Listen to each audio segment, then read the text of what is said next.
Gini rasionalnya. Dalam Islam teman-teman, kalau kita ingin mendapatkan pahala ekstra dari sebuah jenis ibadah itu bisa. Contoh misalnya tadi sholat isya di sini. Kalau saya datang dan saya sholat sendiri saja, ya udah saya sholat berjamaah, saya dapat pahala saya. Bisa nggak di sholat ini saya dapat pahala ekstra? Bisa, ya. Dengan melakukan 3 hal. Yang pertama ikhlas dulu kepada Allah karena pahalanya itu tergantung dari kadar keikhlasan. Makin ikhlas makin besar pahalanya. Ya. Kemudian yang kedua, kita memarketingkan ibadah itu. Pasarkan. Contoh misal, daripada teman-teman tadi datang ke masjid ini sendirian, kan bisa di-share ke teman-teman yang lain. Misal contoh ya, kalau memang terbuka umum kajiannya atau apa, atau misalnya sholat 5 waktu aja. Kita ingatkan misalnya setengah jam sebelum waktu sholat, kita share di grup kita. Misalnya sesama teman-teman sini ada grupnya, di Indonesia juga ada grupnya misalnya. Anggap di sini kita ingatkan waktu sholat. Ini setengah jam lagi waktu asar, ayo kita siap-siap yuk misalnya. Anggap di grup kita yang ada 100 orang itu, misal 3 orang aja yang sholat. Karena kita yang marketingkan ke mereka, kita yang sampaikan, ayo sholat yuk, lalu dia sholat. Misal contoh kita mendapatkan 10 pahala, dan teman-teman kita yang 3 orang itu yang sholat juga dapat masing-masing 10, kita karena mengajak mereka mendapatkan 30 pahala mereka. Artinya di satu jenis sholat itu kita mendapatkan 40 pahala. Gitu kan? Ini angka 40 cuma contoh ya. Pahala itu Allah yang kasih. Dan Allah mengatakan innallaha yarzuqu may yasha' bighairi hisab. Allah memberikan balasan orang tanpa ada balasannya. Tapi ini supaya mudah difahami. Artinya semua jenis ibadah teman-teman coba dipasarkan. Kita marketingkan. Kita ini muslim ini, semua muslim itu marketing agama. Ya, artinya kita pasarkan agama kita ini. Siapapun yang kita ajak masuk Islam, siapapun yang kita ajak taubat, siapapun yang kita ajak ibadah dan dia melakukannya, kita panen pahalanya. Gitu kan? Makanya teman-teman sekalian jangan pernah khawatir untuk bisa berbicara dengan orang-orang non-muslim tentang masalah Islam. Tugas kita dakwah itu hanya penyampaian, bukan penerimaan. Saya sekarang ceramah dengan depan teman-teman ini, saya sampaikan saja. Nanti ada yang amalin, itu bukan di tangan saya, itu hidayah di tangan Allah. Tugas saya hanya menyampaikan. Antum pun sama. Setiap ketemu non muslim, tanya pendapatnya tentang Islam apa, minta waktu sebentar 5-10 menit jelaskan tentang Islam. Selebihnya arahkan ke komunitas. Kayak di sini misalnya ada masjid ini, bisa diarahkan ke masjid untuk bisa mengenal Islam. Kalau dia masuk Islam, semenjak dia masuk Islam, semua apa yang dia kerjakan kita panen pahalanya. Itu sebagai contoh misalnya, kita marketingkan. Kemudian yang ketiga adalah mengemas ibadah itu. Mengemas ibadah itu begini. Kalau ada orang misalnya di antara kita sebentar malam, dia terbangun. Saya dengar sini 4:15 subuh ya. Misal contoh, Anda ini terbangun jam 4 lah misalnya, anggap 15 menit sebelum subuh. Anggap Anda butuh mungkin toilet 5 menit, contoh saja ini ya. Nanti kalau bangun lebih dulu lebih bagus gitu. Contoh, kemudian Anda sholat dengan keadaan Anda saja. Ya udah, misalnya pakai waktu itu dulu pakai apa? Bapak-bapak sini misalnya teman-teman pakai training sama kaos biasa saja, kaos dalam misalnya. Uduk sholat. Ya udah, surah apa yang teringat, Al-Ikhlas, Al-Falaq itu dibaca aja. Ya.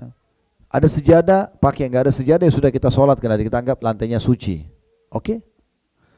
Sekarang ini dia tidak mengemas. Orang yang mengemas punya pahala ekstra. Gimana ngemas itu? Sebelum tidur malam, Anda ini sudah niat mau sholat. Jadi kemasan pertama ya. Karena kata Nabi SAW, man hamma bihasanatin walam ya'mala kutiba lahu hasanatun kamilah. Siapa yang baru niat saja untuk mengerjakan satu perbuatan baik, baru niat mau sholat malam, dicatatkan baginya satu pahala lengkap. Fa'in amilaha kutiba lahu asyru adhafa ila sabamiyadifin ila adhafin kathira. Kalau dia kerjakan apa yang dia niatkan, dia bangun dan dia sholat malam, dicatatkan baginya 10 kali lipat pahala, bahkan bisa sampai 700 kali lipat. Ini kemasan ini. Ya, niat itu kemasannya. Sehingga kita kalau bangun sholat malam, dapat sampai 700 kali lipat tergantung kadar keikhlasannya. Bukan cuma dapat satu. Dibandingkan tadi kelompok pertama bangun apa adanya ya, kebetulan bangun sholat aja. Tapi ini enggak, memang diniatin sebelum tidur. Dia sudah siapkan baju terbaiknya untuk sholat. Misalnya bapak-bapak sini siapin ya baju kokonya, ibu-ibu siapin mukenahnya yang sudah dicuci, bahkan kalau perlu dibubuhi parfum misalnya, sejadahnya sudah ditaruh parfum. Memang dipilih surah-surah yang mau dibaca. Nah, malam ini saya mau baca surah ini ya. Sekedar informasi di sini teman-teman sekalian, dalam sholat sunnah sudah ada fatwa ulama membolehkan kita memegang mushaf, ya, pegang Quran. Jadi sementara sholat malam, daripada anda berputar di inna a'tayna wal asr, gitu kan. Jadi coba baca dari Al-Baqarah setiap malam begitu, nanti sampai mengkhatam Al-Quran. Bisa sambil pegang Quran, pegang Quran fisik atau pegang aplikasi Al-Quran di handphone. Misalnya satu rakaat saya mau baca 5 ayat atau 10 ayat, ya udah setiap rakaat baca, tutup lagi, ruku, sujud, nanti berdiri buka lagi.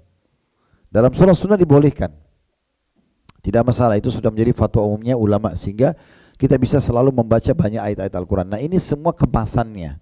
Kemasan ini mendatangkan ekstra pahala. Jadi saya ulangi ya, dalam setiap ibadah kita bisa meraih pahala ekstra dari ibadah yang sama. Tadi sholat isya bisa dapat pahala. Daripada kita dapat pahala satu sholat isya, kita bisa dapat pahala ekstra. Gimana caranya? Kita ikhlas karena Allah, lebih tulus. Bukan karena diajak teman saja, bukan karena seremoni dan testimoni, tapi memang mau ibadah karena Allah. Yang kedua, kita mengajak teman-teman kita yang lain. Anggap dia tidak sholat di sini, misalnya teman kita lagi ada di Tokyo atau di kota lain, kebetulan waktunya sama, lalu dia ingat sholat, maka dia sholat di sana, kita dapat pahalanya. Nah yang ketiga, kita kemas. Kemasan ini memakai pakaian yang bagus, ya, memilih surah tertentu, ya. Mungkin kalau tadi sholat berjamaah di saf pertama, misalnya dia mengejar kemasan-kemasan. Nah, ini semua bisa mendapatkan ekstra pahala, ya. Nah oleh karena itu teman-teman sekalian, dalam membangun masjid pun kita usahakan bisa punya poin-poin ini. Ikhlaskan karena Allah. Kemudian kita coba marketingkan, di sana tuh ada masjid lagi dibangun loh. Ya masjid ini misalnya, share aja di grup kita, share aja di media kita, gitu kan. Foto masjidnya, tulis keterangannya, misalnya kayak tadi saya sebutkan luas tanah 1170, akan dibangun 1160 meter. Mungkin kalau teman-teman panitia masjid bersedia untuk memberikan kita cover fotonya, ini fotonya akan dibangun seperti ini, kurang lebih gambaran dari depan, walaupun tidak detail, lalu kita angkat di media kita, ya kita arahkan, kan di sini pasti ada rekeningnya masjid, maka kita sudah taruh rekening